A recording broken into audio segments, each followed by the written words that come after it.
Hello again. Today I'm going to talk about a werewolf game that I have been running for a couple guys I know. Actually, I was going to run it for about 5 guys, but we all work together, so it's really hard for all of our schedules to mesh to where everyone can play. But being that it is werewolf, it's not really a big deal per se. Um, I ran Ken and Jake, his brother. Ken's a noob. Jake's played Vampire before, the Masquerade. Um, which you can tell the difference in their play because being a werewolf, Ken was drunk on power immediately after starting. Um, but I had a small child interact with them. This is how it was. This is the setup. They're in a park. I haven't put a specific place as to where the park is yet because honestly, I have been lazy and have not looked up a good starting city for them to be in. Um, but Kenneth's character, which is dubbed JFK, I don't know why he's calling him that, but that's what he's calling him, it's kind of like a hobo, kind of like a bum, and he's asleep on a park bench. Now he's a Git of Fenris. Now I had not yet run them through their rite of initiation. I can't remember. The rite that makes them tribe members, which I'm going to do that here soon. But Get a Fenris, I want to say he was Philodox. No, no, it wasn't Philodox. The Urge, something like that. He was. It's a very odd character, combination.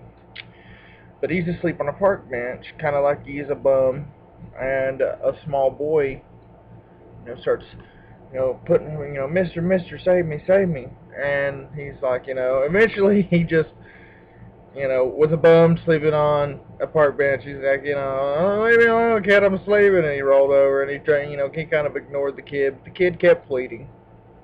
Eventually, he rolls over and the kid's like, please help me. They're trying to get me. They're trying to get me. And a bunch of gang members who are looking for the kid, and they're taunting the kid, like, kid, just go ahead and come on out. It'll be quick if you come on out. Otherwise, it's going to be painful. There's a female gang member and 2 male gang members. Well, JFK gets up, Ken's character, and the little kid gets behind him. He's a little black kid with a hoodie and jeans was my thought, and like sneakers. Uh, and I kind of was thinking the Boondocks, the little kid with the fro, but he gets behind JFK, which he hasn't told me what JFK looks like as an individual yet, because he's a Homid, which is he was a human-born werewolf. Yeah. So his base form is human. But these guys come out, and he's like, the little boy's like, they killed somebody. I seen him killed somebody. So JFK's like, he gets up, and the gang members come, and they're like, now you've done messed up, because now we got to kill him and you, kid. So JFK's like, no. And he starts a fist fight with these gang members. Well, the main guy pulls out a knife and tries to stab him, botches, and falls down. The second one, which is the female, pulls out a small pistol, or actually it wasn't a small pistol, it was like a 45, and starts shooting him, and misses. Which I had done dodging incorrectly, because I was under the assumption that you could dodge at any time, which is not the case. You have to spend a rage point to be able to dodge, and you have to beforehand set the dodge up. It's like if you know they're going to attack you, you spend a rage point. Like, I want to be able to dodge next round. And then the third one was just another gang member who attempted to and punched JFK. Didn't hurt him, but he punched him. At that point, his brother Jake, his character, which is called Moonstrider, he's a silent strider. I think he was a Theurge. Oh, my phone's going off.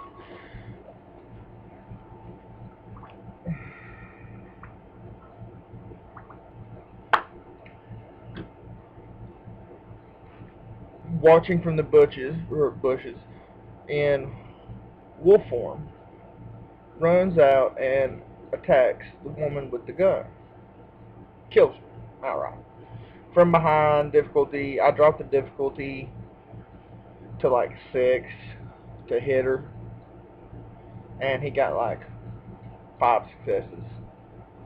And then he's got like 5 dice for strength, so, and then he got three or 4 successes, and they're only basic humans, so I was like, that's enough to kill her outright. So he kills her, and he does his little intimidation thing where, he just stops like an animal and just shakes her till her neck breaks, and he's just kind of like shaking her in front of these dudes, to kind of intimidate them. Then JFK fist fights with the other guy, ends up killing him.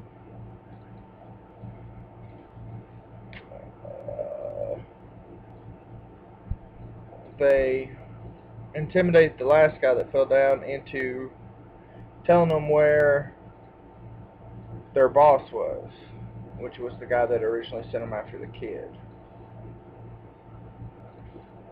because of what the kid had seen. So, I can't remember the name of the guy. Craven Monticello or something like that was the name I picked for the guy that was leading the gang members.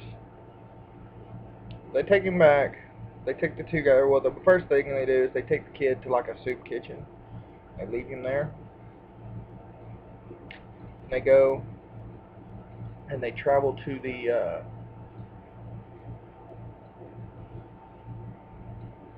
place where they had just killed, or the place that Craven was supposedly at, which was an oil, not a refinery, but it just like a warehouse district, and it just stored barrels of oil, so they thought.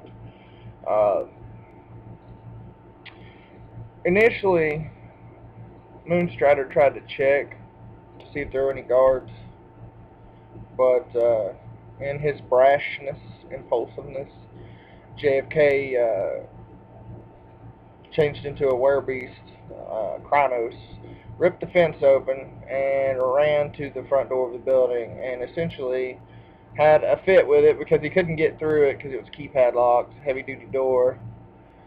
He tried to strength it off and failed, so then he shot it. It didn't open the door, and then he finally just clawed it open with his claws and then went inside. While inside, Jake's character, Moonstrider, was just watching, just laying around like an animal does, still in his wolf form, just watching. And he sees this big individual, like a big 500-pound guy on a golf cart, and he didn't look right. So, and he was, had a guard uniform on, so he's getting off his old golf cart to go in there and attack and see what's going on. So, Moonstrider runs full out and attacks him from behind. Hits him, scores some successes, but they're mitigated by the fact that the big guy is not normal. His skin is hard like a stone. And he turned, and his face was all drawn up, and he looked like a monster, essentially. He's a Fomori, which is like a human being that has tainted, and it gives them like mutation-like abilities. His was that his skin was rock hard. He's very big, very strong. He fights with He fights with Moonstrider.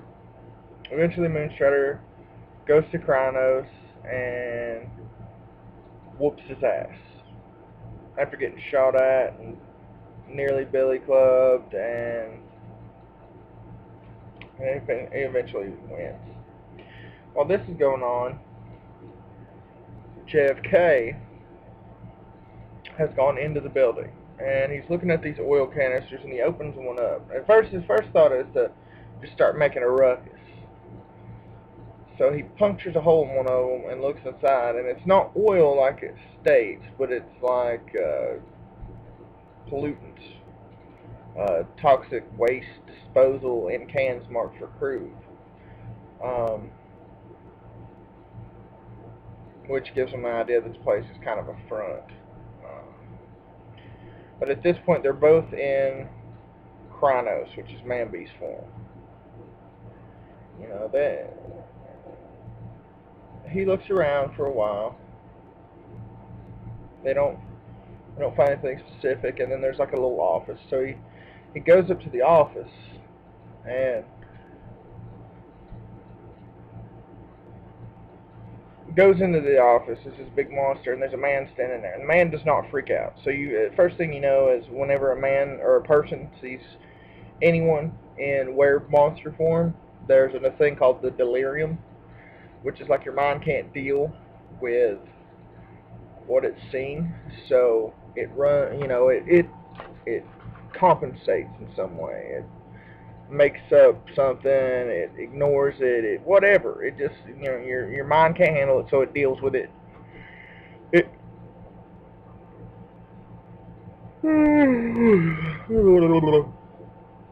It tries to rationalize what has happened. Well, and I tell him right off the bat that the man doesn't smell right, that he stinks of like foulness. They get into a fight. Some claws are thrown and missed, and dodged, I should say, and some punches are thrown, some really powerful punches, and missed.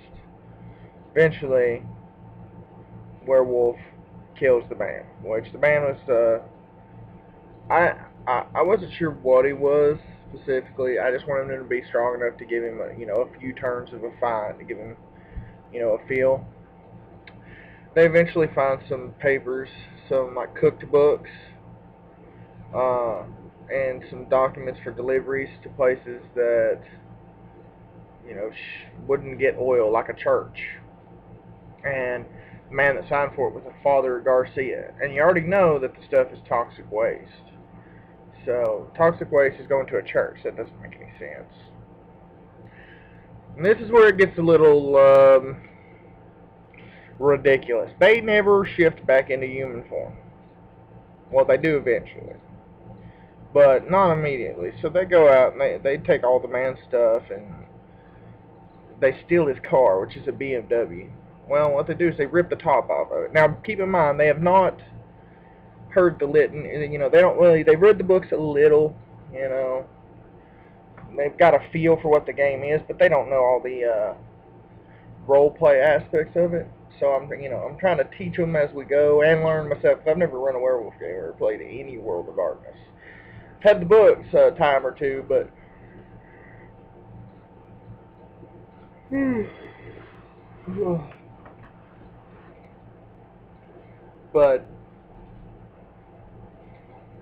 never run anything. So they're learning and I'm learning at the same time. Fun times, right? They end up tracking down Father Garcia in a car while driving around in werewolf form, which causing delirium all over the place. It's bad. Big breach of the litany. Big. It's bad. Like they would lose honor, renown, wisdom, whatever it was they had. They would lose it.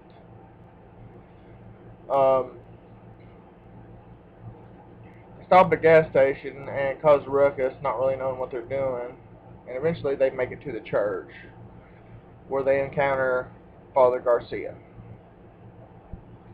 He's not normal. He ends up running through the Umbra. So they give chase. Well, he also spit acid at Moonstrider, and Moonstrider dodged, but JFK didn't. It hit him full in the face for a couple dice of damage. It was kind of funny. JFK fucked up. He jumped and hit the ceiling. Couldn't make it over his brother. That's what happens when you botch, right? Which is roll like critical failure in D&D.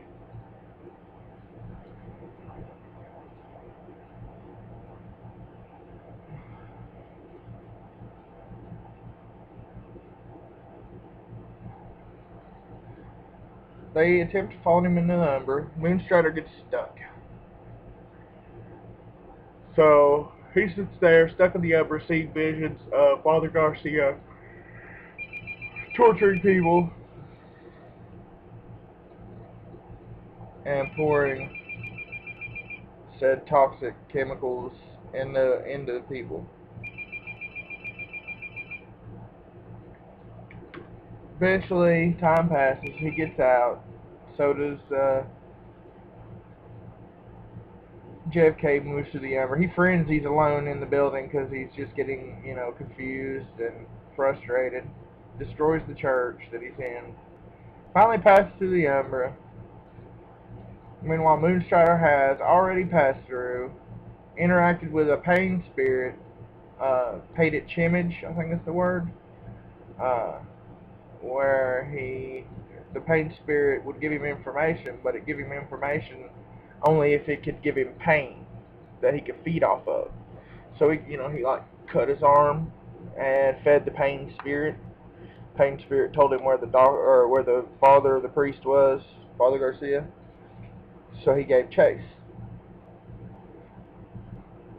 JFK gets through, walks up to an anger spirit, starts talking smack to it. Starts a fight, he kills it, gets him a rage point back, and eventually just wanders around for a while until he hears sounds of a scuffle. Follows out to his brother, who is in fight with Father Garcia, who is kind of being puppeteered by a shadowy spirit of evil something. I hadn't really thought of what kind of spirit it was. It was just, kind of marionetting him around,